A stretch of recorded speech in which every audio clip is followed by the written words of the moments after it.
Hello, everyone. My name is Kyle Smith. I'm the coaching coordinator with Athletics Canada. I just want to welcome you all here today. To give you an overview of today's setup, I'm going to introduce each panelist. I think it's important to understand each of these coaches' programs. So we're going to give them each they're going to give a brief overview of their group and philosophy.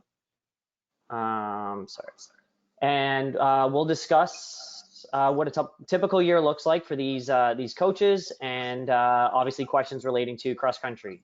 Finally, we're going to finish off with questions from the audience. So a couple things before we begin. You are all muted.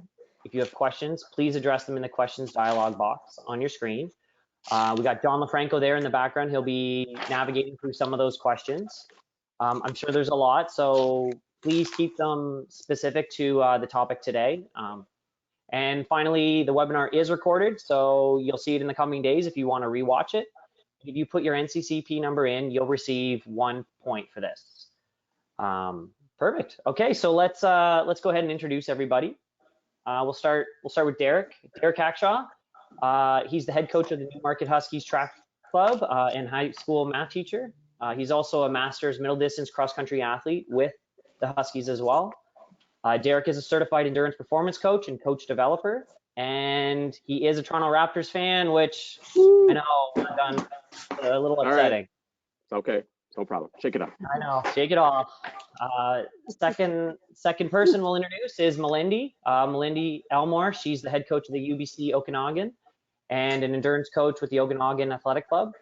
If her name does sound familiar, for a variety of reasons, she's also the Canadian marathon record holder with a time of 2:24:50. She's a 2004 Olympian in the 1500 and is a mother of 2 boys who are 2 and 6. Welcome. Lastly, we've got Kirk Dillabaugh, husband and father of 3. Kirk has been a teacher for the past 20 years and a convener for cross-country running in the NCSSAA for the last 17 years.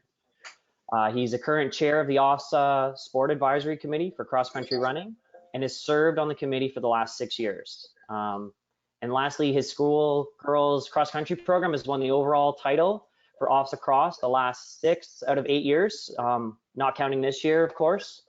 Yeah, so welcome panelists. Thank you for being here. Thanks for having us. We're in a weird time, especially to talk about cross-country. Some provinces have them on a club level, some don't, and obviously nationwide, yeah, it's been a challenging ordeal. So, yeah, thank you for taking your time to share your programs and your philosophies, everything with us today. So I guess let's just dive right into this. You know, I think it's important. Let's talk like COVID specific this year right away. And so basically, what are you doing this fall? And yeah, is it different because, you know, now we're potentially focusing more on a track season?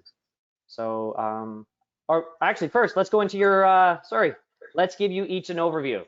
Let's start with that first. Melindy, do you want to go first? An overview of just my coaching in general. Is that what we're thinking? Yeah. Cool. Okay. So my overview, and I would imagine it would be similar to a lot of people, is to try and make running as fun as possible and as accessible as possible to as many kids as possible. So I want to meet people where they're at with their experiences, their ability, their goals, their background, what they've got going on in their lives, and like the more the merrier, right? If we have a great group of kids, a big group of kids coming out, then I think that's awesome. I want to see that consistent hard work will bring improvements, and you know, focus on those kind of life goals and characteristics that lead to successful life in general that you can apply to, you know, school or work or other activities. I also want them to own their own goals. So if an athlete has a lot of ambition and is very goal-oriented, wants to make a national team, wants to win in provincial championships, etc., I want to support their high-performance goals because I love high-performance running, obviously. But I also know that there's a lot of kids that do a lot of other activities and that they maybe making a national team or winning a provincial championship's not on their radar, and that's super cool. So kind of believing in self-determination, that my goal role as a coach is to meet them where they're at, support them with their goals, and help them focus on, relevant and appropriate kind of pathway.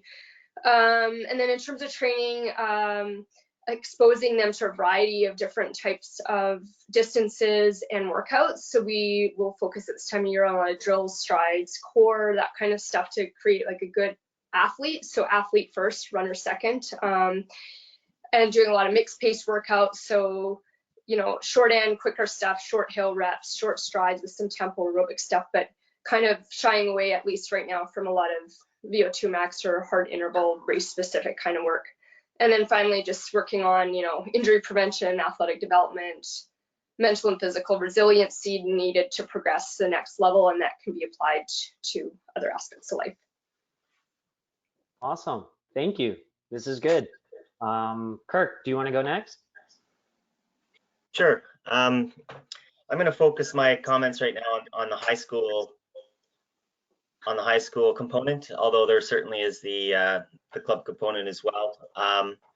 But for my high school team, my philosophy is much similar to our teaching philosophy, and that's to develop a lifelong learner, someone that will be active for their life, and hopefully that will involve running. I want to help them create positive memories associated with running. I want them to create positive memories with working hard. Sometimes it's difficult for younger runners to enjoy the running because it hurts. Running can be hard at times, but I want them to learn to enjoy that and remember how much fun it can be achieving goals. I like to have a big team to make it a social aspect. I know once you get to the top of the peak, it gets a little bit lonely, but I like to treat my cross country program just like someone's training base. The wider the base, the higher the pyramid can be. So my general goal is to get the team as large as I can, get as many kids out there having fun, and hopefully it will create some lasting memories. And from there, they'll want to continue with the sport. I try to keep most of my athletes are multi-sport athletes, and I try to encourage that right through high school. There are a few athletes that will start to focus on single sport throughout high school, but I think the important thing is to keep them well-rounded, because we never know when they're gonna sort of start to bloom as an athlete. And I've had athletes that found out in their grade 11 or 12 year that they're rowers, not runners, and that's okay. I like it when they swing the other way as well and come over to running, but as long as they end up doing something, then I feel that I've succeeded. And my final philosophy with coaching, particularly in high school sport, is less is more. I always remind them that it's always better to do too little than too much. Too much can lead to not enjoying it. It can lead to injury.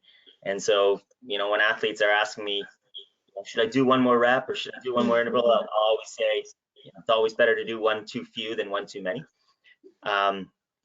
because then they can come back and fight another day. I like that.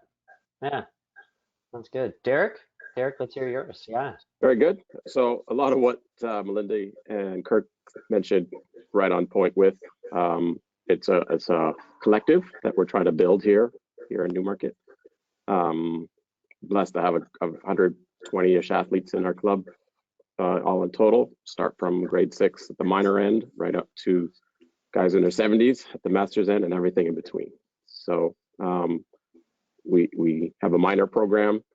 Some of them are skilled, some of them are just getting their feet wet, like, oh, what's this running thing? Some high schoolers, which is focus for today. Some are very solid, some are getting there, so that's great. And then our senior program, college, university, or post high school types, and then our master's program. In a normal cross country year, we would have one workout on a Saturday morning with everyone to sort of bounce off of what Kirk was mentioning.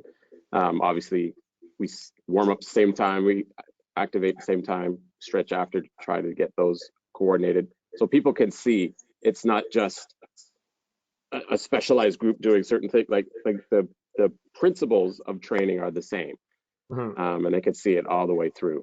So that's huge for us, obviously. And we'll talk further if you want about the COVID hiccups that have come along. So we are now not able to do that, but we try to still get those principles across to people. What we're also trying to be cognizant of is switching surfaces. A big thing we're aware of when we go from season to season, especially from a track season to a cross season, is the impact, especially lower leg, that switching from a relatively stable rubber surface or roads to a trail or a grass, which is very uneven, and a lot of Achilles, calf, knee, hip things start. Nothing major usually, so we try to be very cognizant of that in terms of our preparation. We try to have a base transition phase in August, try to get people on those softer surfaces as much as possible. And just like Kirk said, we do one less versus one more to really get athletes. The number one goal, I want to see at the next practice. Right? Everything else we can work with. Okay, so.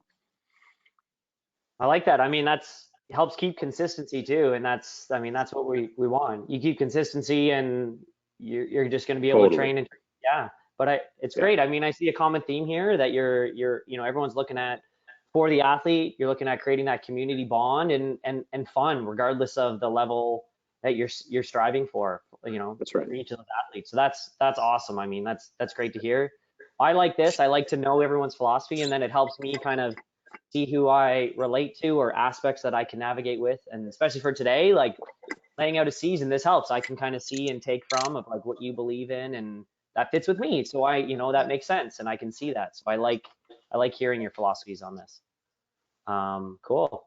All right, so now I almost skipped ahead to it, but yeah, let's go right into these questions.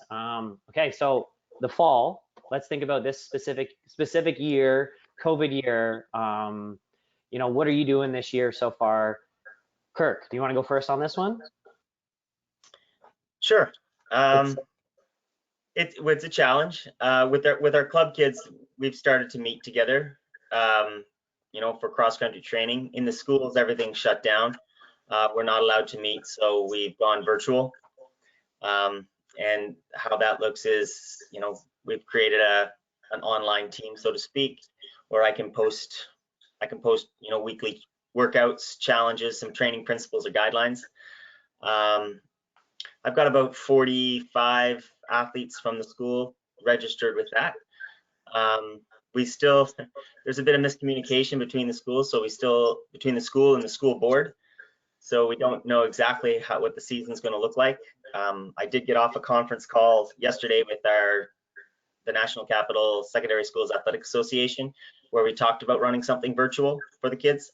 But then at the same time, some principals are saying we got to hold off on that yet. So there's a little bit of confusing mixed messages going on. But I think in terms of the kids, they want to be active, they want to be part of it.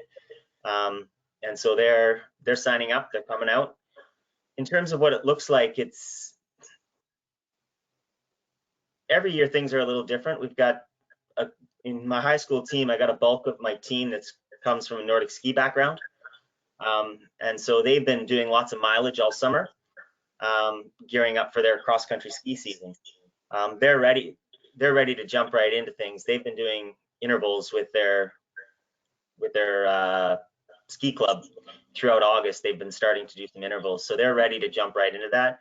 Whereas some of the kids that are more track focused have just had a track season that's ended in August.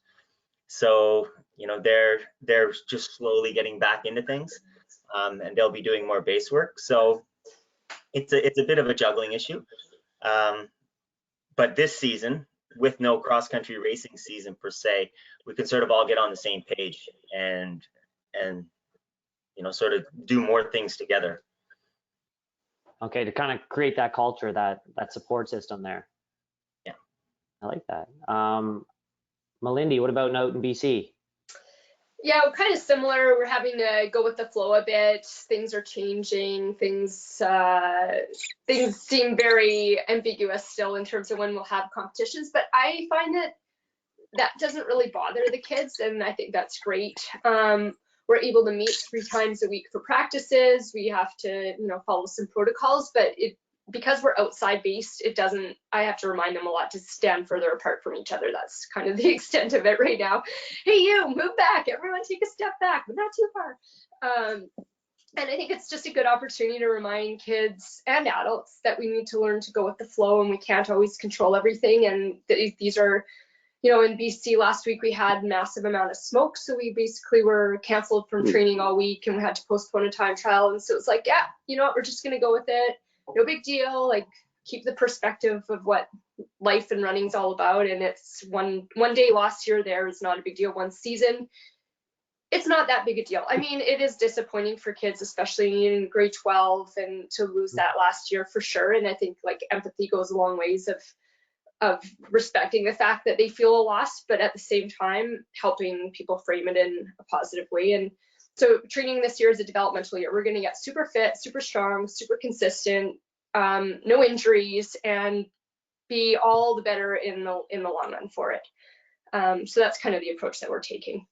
I like that. It's like resiliency, absolutely, and just that mindset. Because I mean, you do, like, I know when I was going through, like, every race, it does feel like make or break, and if you lose a chance, it's very stressful. But to teach that ability to just work with it, and it's a process, and yeah, it's development year, and that whole mindset shift of like, we got this, and it's okay.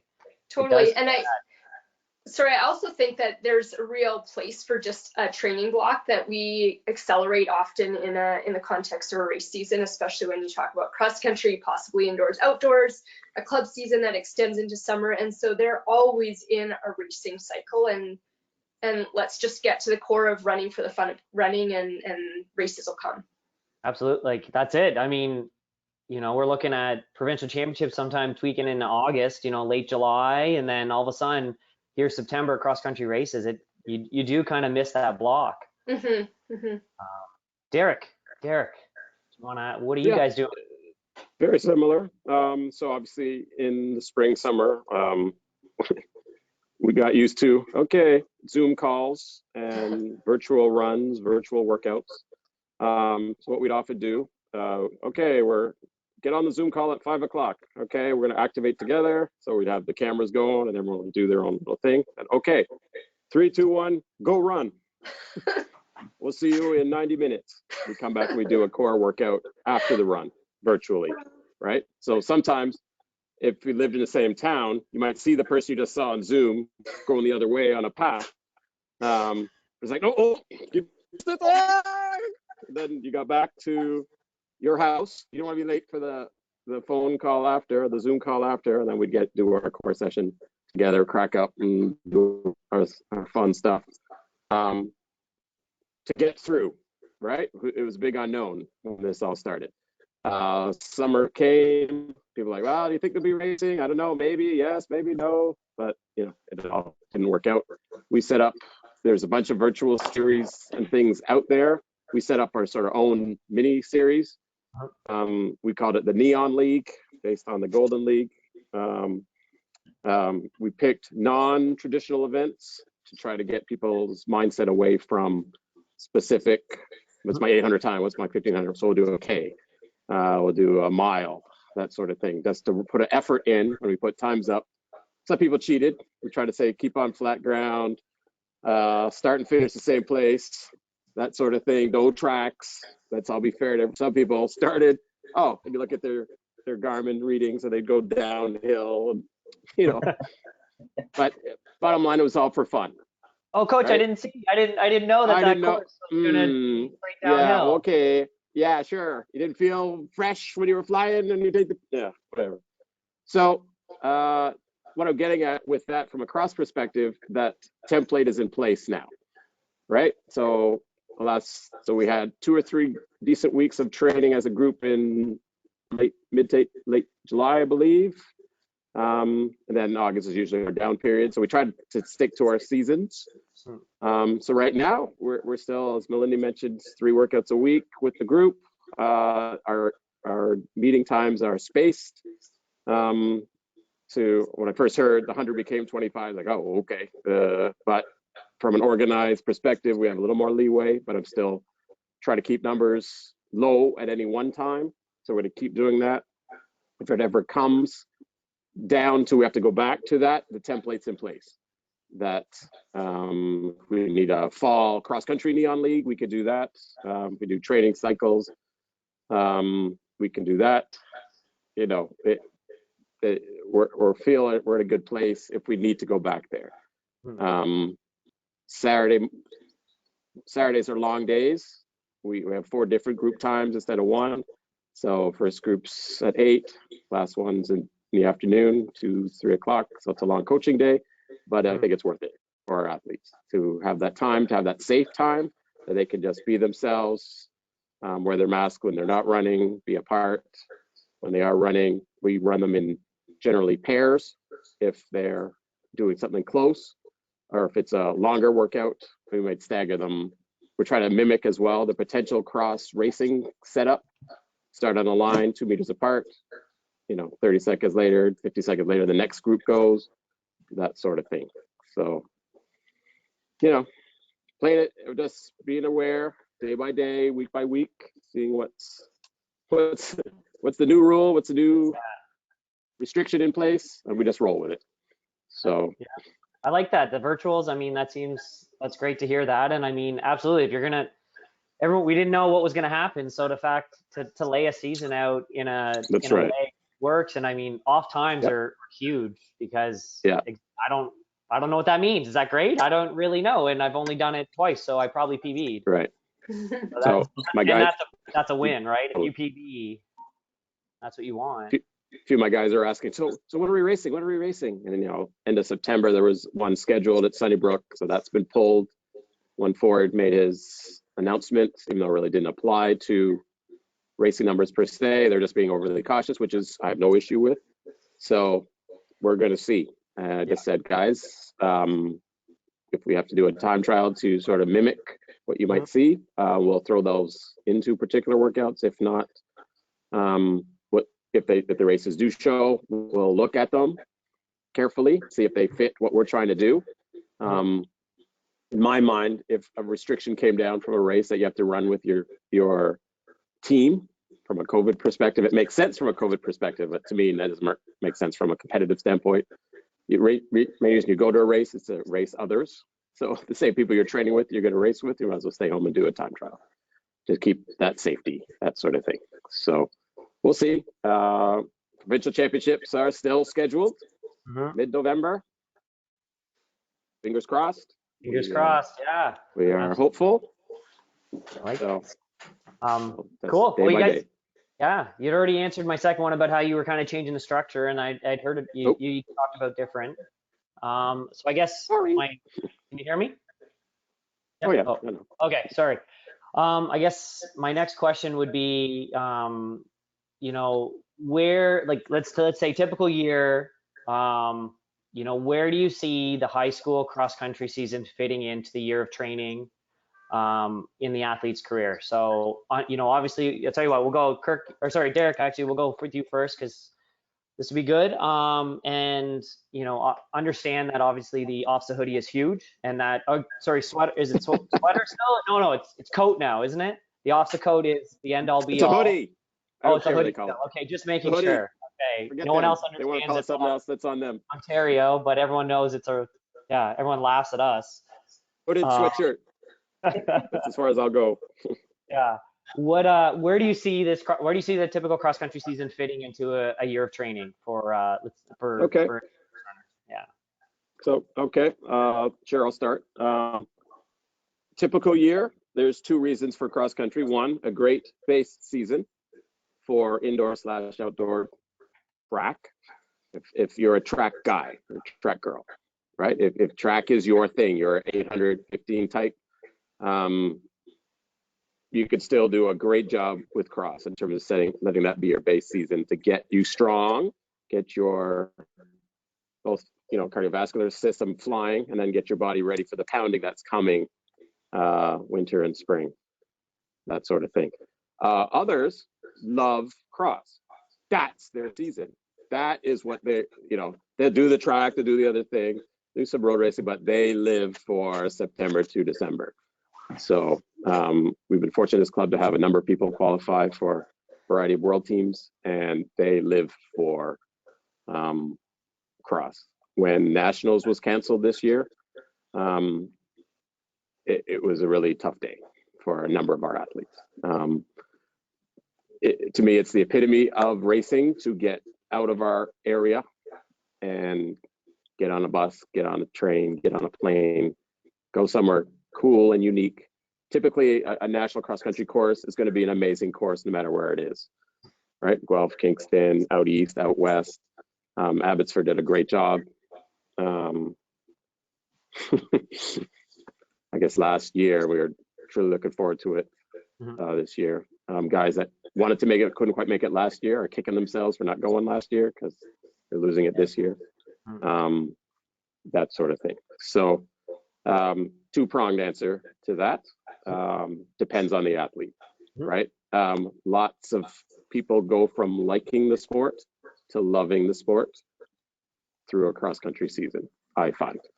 So the team aspect of it is really huge in terms of getting that lifelong love of the sport, which then takes guys, in a huge path moving forward. So it really is a great way to have that team vibe. I mean, it really is. The fact that that last person is just as important is such a huge aspect across that I think it just don't get it. I mean, you lose it with the team aspect in track. It's just, there's so many things going on. It's harder to follow, but you're counting every spot when they cross the finish line. Every athlete's count, you're just, and going through the numbers, and there's the coaches scribbling it down, trying to make sure. I mean, it's every little bit. I mean, it gives you shivers, right? You got it.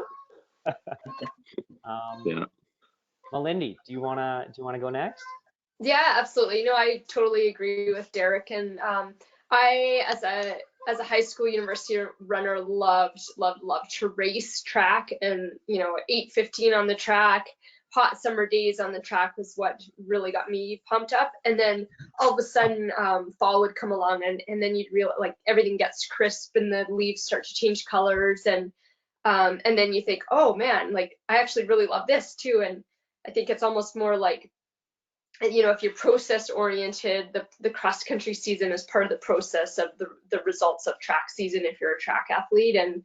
And it's also a really good chance as a coach for me to go back to my track kids and let's work on strength and core and drills and slow things down that seems in the busyness of the track season that you never have time to actually get to.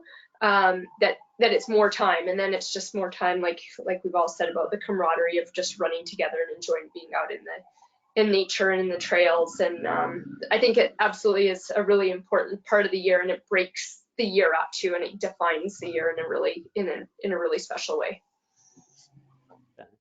Kirk, I'm going to ask you a different question. Okay. Because you talked a little bit about it, and I liked it, just how you approached your philosophy bit about creating that team aspect. Your initial answer, or your initial philosophy, just kind of talked a lot about it, and I was excited to hear a little bit, to get you going a little bit more on your talk about how you really create that kind of team aspect in cross country. And then also feel free to continue that into the track. That's fine. Well, I think the thing I like a lot about cross country, and a lot of my kids like about cross country, is the team aspect is sort of built right into it with the team scoring. And so, the students realize pretty quickly, hey, you know what? I don't have to be a superstar runner to contribute to a team. And so that gets them going. I had one girl last year break down in tears after a race, said, oh, I'm so sorry, Mr. Dolba, I ruined it for the team. I had a terrible race. And you know what? She did. By her standards, she didn't run a very good race. And so I wasn't going to lie to her and say, no, you ran a great race, but it was not Kirk. I said, hey, you worked hard, you did well, and our team still won. Even though you were well back of where you thought you should be, our team still did well. And so she was able to celebrate with the team, and that was it really picked her up. So even though she'd had a relatively bad race by her standards, she was still part of a team that did well. And I think a lot of that gets lost in the track where, you know, there's a lot of kids that realize they're not making it to East Regionals, they're not making it to provincials for track. Whereas in cross country, you know, they could be, you know, 5th or 6th runner on the team and still be part of that and still get to be part of that event. So one of the things I'm proudest of is that my students, whenever they're interviewed after races and whatnot, is they talk about the team. They talk about how fun it is to train with their team.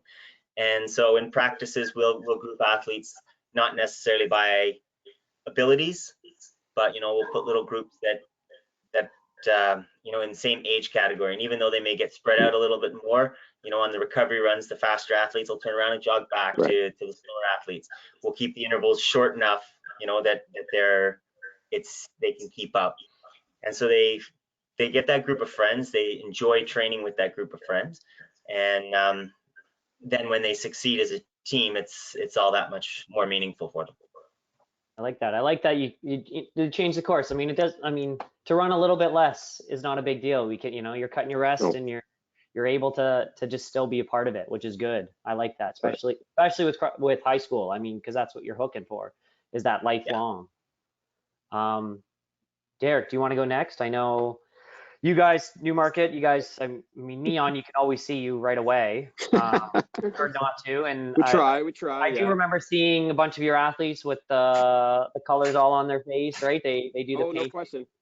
Yeah. It's funny. That's not us. That's the kid. The streamers in the hair, the face paint, all that.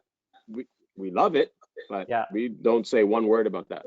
The captains or the athletes themselves, they come up with all that. And it's every year it gets higher and higher. It's like, okay, yes, do your thing, people. So team is huge. As you said, from the top, obviously your top guys really help your team, no question. But your middle of the packers, even your first people. Sometimes from a team perspective, when you go to like a provincial championship, every race counts. So every event counts. And sometimes we have to move athletes from one event to another to fill out a team. And there's a little trepidation at first if this is a little further than they're used to, but people come out and recognize what people are doing, and it's huge cheers, and they cross when they're done, and they just feel this immense feeling of satisfaction when they're done to be part of a huge collective. And we love that. And we as you know, we can't do much of that this year in terms of the cross group work, but second this COVID thing is fixed, you know, for real, and we can go back to similar stuff, look out. We often will warm up, we'll pair a minor with the senior for a part of a warm up, and then have a little circle. Tell me one thing you learned about each other. And you would think, wow, the minors get a kick out of the seniors, but it's often the other way, that the seniors really get a kick out of learning what this 11-year-old has going on in their life, because it could be 10, 12-year difference. So it's different generations, but it's like this human being that loves to run, and they share that. So yeah, it's huge. And I'm sure they get it even just at the Saturday practice, the fact that you see, like, there's my dad working out, you know, and here I am as well. Like that whole bit, you know, we're not family, we're teammates right now, you know, but it's cool. P.S. it's a love-hate to be moved up when I was a high school athlete, to be moved up, to know that I had to do a further run. Granted, I came from, like, obviously a shorter distance. I hated every minute of it, but it also was cool that I was with the older kids, because you got the older stuff, you know, more people were around at the end. It was a higher class race, you know, because it's the senior race or whatever, the later on race, but it's like a little bit. Cool. Melindy, did you want to add in, or do you, I've got others, but yeah, if you wanted to kind of feed in off that. No, I think it's, well, I guess on the thing of culture, there's something that Derek said that I was going to chat about, but it's gone now. But I think one thing that I've learned is key, and we have a new group, we have a really young group joining us this year, is actually learning everyone's names and making sure that everyone else knows everybody's names. And so that's kind of a priority for me. As a coach, I know their names off the get-go, and that's important for me to know. But making sure everybody else knows everybody else, because that's how people feel important and included, and that's how you build a community. And I really like Derek's suggestion of pairing people off. I was thinking, oh, I need to do that in practice, and say, like, when you come back, everybody has to share something about another person. And these are teaching skills, and these are team building skills, irrespective of running, but that we want to create this positive culture in these communities. So yeah, those are good strategies. Perfect. Okay, so going into what you kind of just said, you know, my next question is, how do you balance, I guess, like your experienced runners, your club kids, with kind of the new ones that are coming out? And I guess, Melinda, you kind of just started talking where you have a whole new group coming in.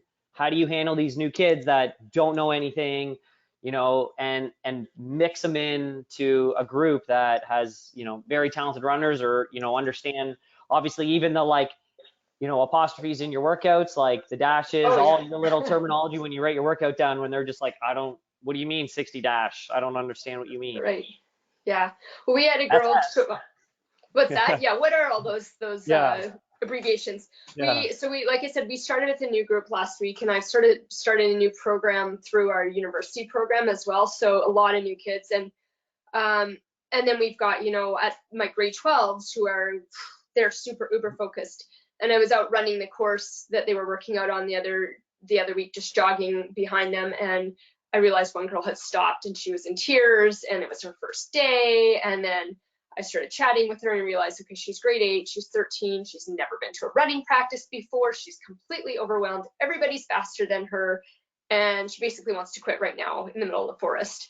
And so we had a chat, and then I came away and I realized once again, like, oh, with the new people, I need to slow down, and I need to provide the comfort that, and just frame things like, you do your best, and don't worry that you're a grade 8 girl and there's a grade 12 boy. Of course he's going to be way faster than you. He's been doing this for 5 or 6 years. And then, you know, I emailed her mom when I got home to check in, and she said, oh, she was fine. Like, the fact that you stopped and talked to her really helped, and she was okay, and she's coming back, don't you worry. But it's just always a reminder at the beginning of every season that that there is definitely a level of anxiety that can come along with joining an established group, and a group that often is pretty competitively focused, because by the time you get grade 11 and 12 kids who've been through it, they're pretty, like, they've chosen running over other things at this point. So the grade 7, 8 kids, they're not there yet. But it is important to still mix them up, I think, and for them to learn from each other. Well, and it definitely pushes the older ones, because I mean, if a young pup comes up on you, you just, you know, I mean, you got to be careful, obviously, because then there's that, like, you know, racing off the bat. You just get that. You just get the juices going, and you end up, no, you're not beating me. Yeah, you gotta manage all sorts of expectations, and also communicate, like, this is not meant to be a race effort. This is meant to be at this effort, and here's 7 ways for me to describe how this should feel, and it's not all out puking at the end of the interval. Yeah. Kirk, do you wanna fill in your input? Yeah. Do you wanna talk on this? Sure. I think the first distinction I need to make is, just because someone has chosen running as their sport, you know, that they're a club trained athlete, it doesn't necessarily mean they're better than a non-club athlete, right? Some, you know, you get those kids that come into the program in the fall for the first time, and they're worried that, oh, I can't race against, you know, club athletes. They're going to be better than me. And so, you know, as Derek alluded to that a little earlier, you know, at the club, they've got everyone from, you know, the elite runner to the trying to get there type of runner. And so simply because someone has chosen running as the thing they like to do and want to train for, it doesn't necessarily mean that they're much better than everyone else. And once you sort of get the group to realize that, and sometimes it requires a little bit of humility on some of the club trained kids' part as well. And you realize you're all part of the same team, you're all working towards the same goals.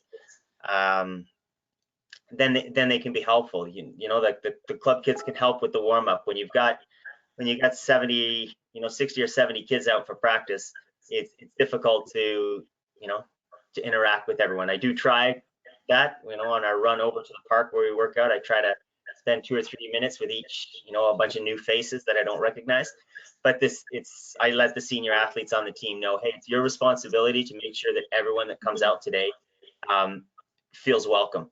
And, sometimes the club kids aren't necessarily going to do our high school workout because they've got, the club practice the day before or whatnot, but they can still be there. They can lead a warm up. And on any given day, a lot of the kids that come for our cross country program, they just want to go for a nice easy run. They're not ready for, the kind of training that everyone else is doing.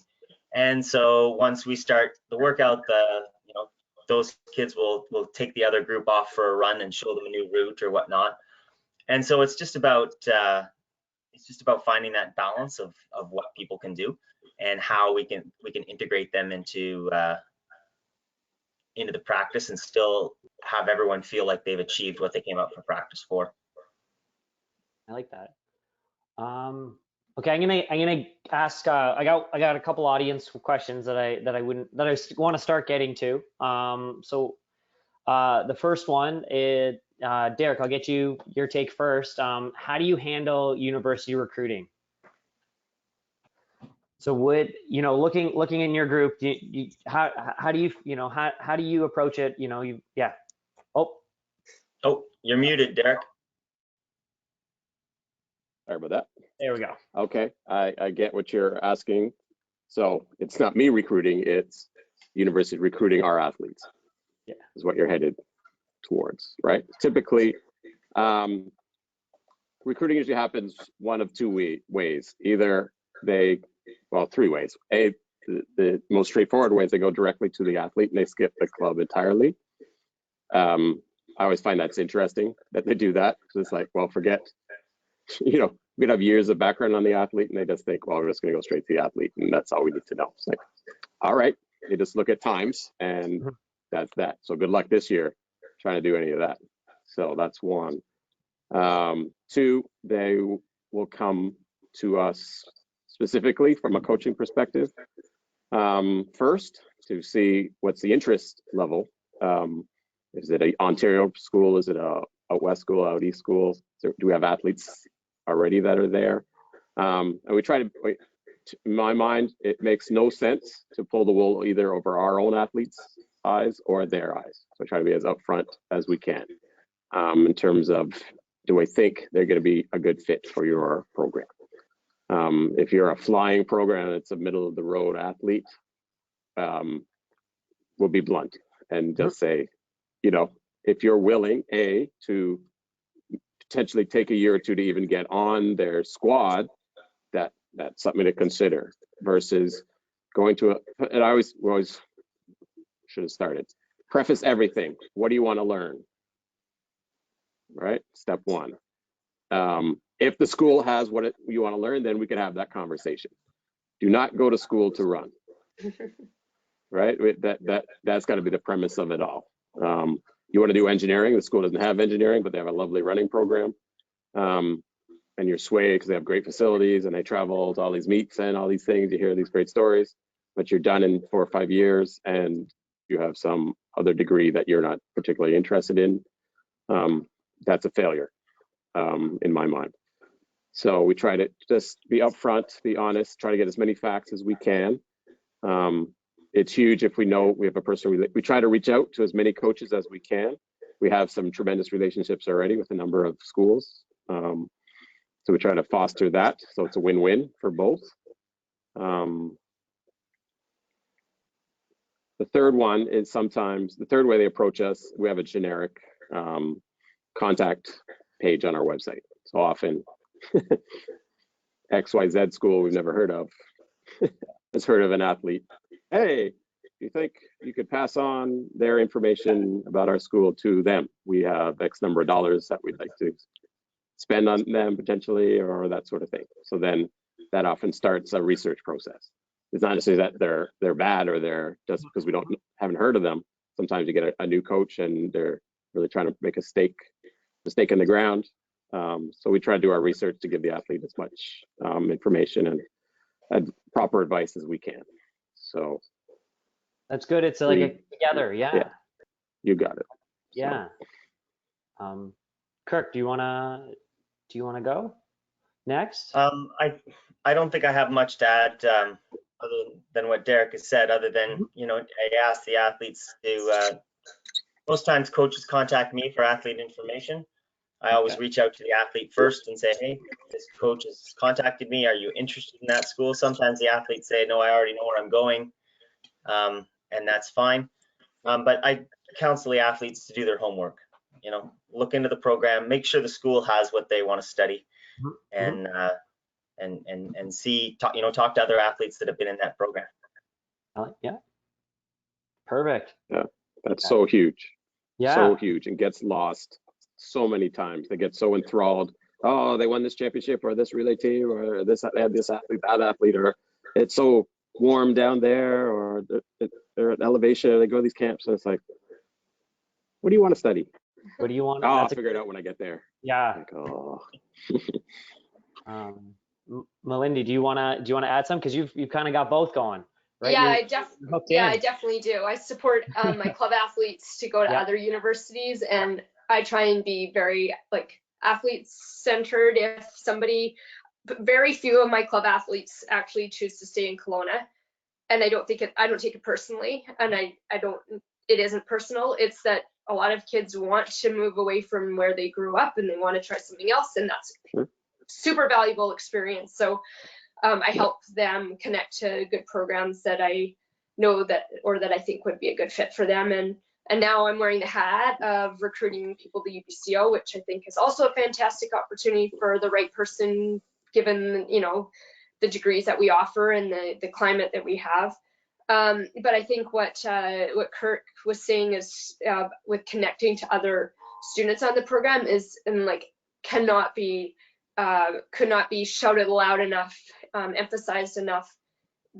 As we know, there's been so many cases of students, and I don't want to throw the states under the bus, because I went to an American university and had a good experience, but you hear of so many kids that go to the US to get a full ride scholarship to a program that may or may not have their best interest in mind, and finding that it's not worked out for them, and That's right. now they hate running and they're in a bad position in their lives. And there's been a lot of stories like that, and there's been a lot of good stories too. But what I would say is talk to the other girls on the team or other guys on the team that you're going to be. They will tell it to you straight if this coach is actually who he or she says he or she is, and if they're actually, what they say they believe in is what they're actually doing. Like, do they have a healthy culture? Are they an inclusive, safe environment? Are they promoting academics over athletics? These are the questions that they need to ask, because to a certain extent, when you go to university, you are buying into a culture that may or may not jive with your values. So coaches will say all the stuff to make an athlete want to come there, but that actually is that actually what's happening? And so even when I'm recruiting, I say, don't just take my word for what I say the program is. Here's people on the team you can talk to, or you can find your own references, but definitely do your due diligence in that respect. That's so important. I mean, it's so easy to be blinded by a recruiting trip and, oh my gosh, I'm away from home, and all these cool things. And yeah, of course these people are great, and they have this cool track, especially if I've been running on a cinder track, or no track at all, or I'm driving an hour and a half to get to one. Like, they have one right on, right here. And yeah. Or someone's willing to pay all my room and board 100%.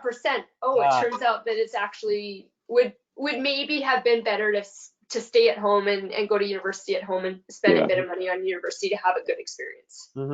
That's all. I mean, it really is those questions, those deeper questions that athletes need to think of, and sometimes they get lost through, and it's unfortunate. So it's great to hear that you're creating that culture, and you're giving those athletes those chances to ask those questions.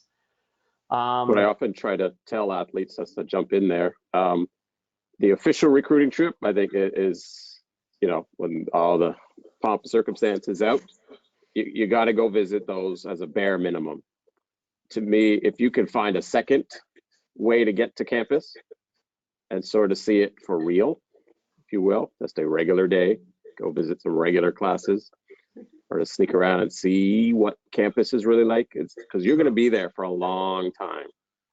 And if you don't have a feel for that place before you commit and then you discover things, it's tragic. So I know it's time, it's effort, it might be some financial consideration to make that happen, but I think that's beyond huge to recommend if that's at all possible. I like that. Okay, I'm gonna ask. I got a couple questions left. We're gonna see. We got 8 minutes, so I'm gonna be very sensitive with timing. I know you all have places to go. I get that. So I wanna be. We'll do quick questions and vote. This is gonna be obviously this is a quick question. Do you set mileage goals for your high school athletes, and how do you do this? Obviously, that's like a 30-second answer. No, take your time and answer. Melindy, how do you set goals? Like, do you have mileage goals when you go in, or is it by feel? Is it by time? Do you do it by grade, by age, by gender? No, it's just completely by the individual. Okay. And it depends on what other sports and activities they're doing, how serious they are about running, their injury history, their age, and most of my kids would not be running every day of the week. They're doing until maybe grade 11 and 12. They're doing other sports, and so I want to be really respectful of just the load and the recovery needed. That they're not going from soccer to cross country to basketball, and then they still have homework, and they're not getting to bed till 11 p.m. I'd rather they not run. 30 seconds. There you go. I mean, for them to be fried, all the time is not helping, right? Absolutely. Yeah. Derek, do you have goal? Like you guys are always doing this? We strayed away from a number per week for just that reason. Because what happens, say you're busy with a soccer practice, or you miss a workout, or you're sick, or you have a family issue. So now you're 24K off your mileage goal with a day to go. So you're gonna run twice in that day when you never run 2 days, or you're gonna do a 24K long run just to get it, and then you'll be wrecked for the next week. That's useless. So we set up instead a framework for what your week should generally look like. We try to promote the group run on a Monday, and we will tweak that to see where they are health-wise, development-wise, and it's, as Melindy alluded to, it's all specific to the athlete. So. I like that. Kirk, you look like you're chomping to say something. Yes. Oh, do you want to? Yeah. I got it. But you can absolutely. 20 seconds. I don't set the goals for the athletes. I try to help them set their own goals, and I try to steer away from the term mileage. I like to think about time active, count minutes instead, because if they're if they have a 90-minute soccer game, well, that counts. Mm-hmm. And so we tend to not think about the total volume in terms of kilometers or miles, but in terms of minutes. I like that, because then it can transfer over for both ways, and like based on the athlete themselves. And I mean, if I'm always caught, I think we in this, a lot of us are very time focused and pace focused, and to wear just a basic Timex or Walmart watch, the ones that do not, that only do start stop, that's great, because then you have no clue. You could be 8-minute case, like it doesn't matter, right? Versus a 3:30 of no clue. Yeah, it felt like this. Yep. There's a time and place. There's a time and place. Watch, absolutely. You got it. Okay, so I think this is an important one to talk about. What is the biggest mistake in coaching that you feel like you've made, and what did you learn from it? I know, so take a minute. I just threw this at you. I know this is like take a minute. I'll tell you what, I threw it at everybody. I think it's an important one. If someone wants to go first, I'll let that happen. But I think that's we all make mistakes, and how did you adapt to it? How did you learn from it? What did you take away? Derek Foss, doesn't even want to. He's gone. That's it. Melindy, yes. That was too hard. I think, and this kind of goes back to a really great webinar that I was fortunate to be part of it earlier in the summer on REDS. And being able to identify some of the nuances of RED-S and when an athlete might be in RED-S that is sort of a non-intentional or perhaps intentional but not glaringly obvious, and figuring out the best way to address and have those and communicate that, and to basically figure out a way to pull back on training and racing with a really ambitious athlete when maybe it's not healthy, but you're not sure if it is or isn't. And that's very sensitive, and you know, it still takes, it depends on so many of the circumstances, but I'm thinking of a particular circumstance that I had that I wish I had handled differently. And now that I know a little bit more about it and a little bit more about the resources, that I would have done things differently from the get-go. I like that. It is a very important topic. Yeah, absolutely. Thank you. And it's so complex, and there's so many moving parts. And as a coach, it's kind of like being a teacher as well, when you're dealing with a situation that just feels like above your capacity. It's like just delivering your subject when you don't know which support services to call in and that sort of thing. So being maybe a bit more equipped in going forward with what to do. Probably my biggest mistake is in terms of, if I feel a certain way in conditions, to realize not everyone feels the same way with the same set of conditions.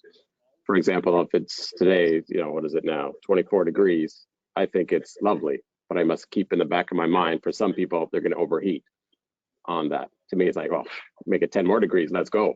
But other people literally will melt in 24. So I have to be prepared to be smart, especially when you haven't had 24 for a while, and then it shocks you. You got to sort of keep that in mind. I like that. Yeah, it really does. Everyone comes in with a different, absolutely. You got it. You got it. Kirk, do you want to go? From a coaching perspective, I guess the biggest mistake I had when I was younger was thinking that the most important thing I did was design a program. And I focused a lot of my energy, you know, on designing the perfect program and, you know, planning out all the workouts and whatnot. And, you know, earlier in my career, I would just try to ram that through regardless of the circumstances. But now I've learned what I've learned is, right. No, you've got to go with the flow. You've got to, and even individual athletes. It's very, very difficult. And sometimes you have parents screaming at you because you're asking one athlete to do a different workout than the rest of the group. And the parent says, why is my daughter doing that when everyone else is doing something different? And it's, you know, it's difficult to handle those, but sometimes you got to make that call as the coach. You got to do what you think is right instead of just having the program.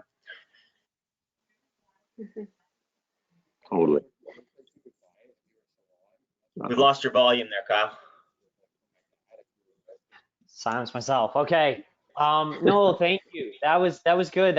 I know that's like a tough thing to talk about. I mean, we don't like to admit our, you know, issues that we've had in the past or anything like that, but I think it's important. Question came in asking what RED-S was. Yep. Oh, sorry. Did you, yeah. You can talk about it. I mean, you talked about the webinar. I was going to talk about it. Go for it. Yeah. Yeah. So great question. I'm sorry that I kind of just threw the acronym out there. RED-S is a really important topic for all coaches to know about. It stands for Reduced Energy Deficit Syndrome, and it's a spectrum, and it basically has to do with getting the appropriate amount of fueling for the energy output that you're using, and just the signs and symptoms of not having enough energy, and what it can do physiologically, psychologically, hormonally to your body. So it's kind of like an advancement of the previously called female athlete triad syndrome, and it's a little bit more extensive. So it includes men and women, girls, boys at all kind of ages, and there's a lot of information out there. If you just Google RED-S, the IOC came out with some really important literature on it, and it's become a really important topic. And Athletics Canada in July did a panel presentation on RED-S, as well as BC Athletics did one previously in June that are both on the websites, and you can watch the webinars. Yeah, BCA, yeah, they have theirs. It's up there, and ours is on previous ones that you can watch, and that you were part of, which was fantastic. So yeah, you can actually see ours. Just go on the website and you can link that. But thank you. Yeah, it's a very important topic to talk about. Awesome. So we are at 6:02. I think that's great. There were a couple other questions. If like if we didn't get to them all, I'll address those ones. Maybe we can answer those offline with a few the ones that it involved, and maybe coaches. I'll send you something after if you feel comfortable talking about it. Great. But Sure, I really no problem. want to say thank you so much for sharing your experiences. That was incredible. I had a great time with this. So yeah, please stay safe. Have a great night, afternoon. Out in BC. Hey, Yeah, this was great, Kyle. Well done putting it all together. thank you. Yes, thank you very much. Yeah, you know what? It's a team effort all through here. John, thank you all for being here. So have a great night. Yeah. Cheers. Bye-bye.